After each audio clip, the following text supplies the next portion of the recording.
Mga kabaka, ariho ay na buwan pa lamang daw mga bakang aray na yan ay panganak, kaya binibinta na ho ito, galing Lemery, Batangas ho yan, dito sa Padre Garcia, Batangas. Kaya tingnan ho ninyo. Ang hinihingi ho nila sa dalawa ho ay 60,000, 60,000, ang tawad daw ho ay 56,000 aray. Si kuya, sabihin mo pinagbibili mo yung baka. Medyo nahihiya pa ho si kuya.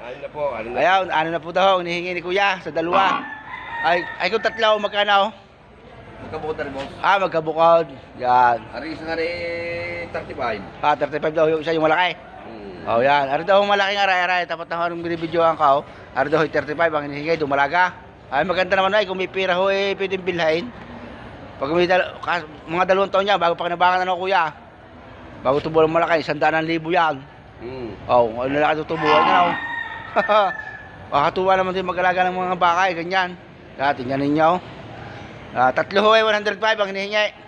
Yung makwenta ko. Ayan, kaya na akong bala makipag-usap. Ayan yung mga bakang ito ho, galing yan ho ang bloodline ho niyan, galing Subil ho yan. Kita naman ho ninyo ang figura. Ari lamang ho na buwan pa. Pero kung ari ho Ari matindi kong bayar. Ayan, yung daw ang bayar ho. Ari matindi kong bayar.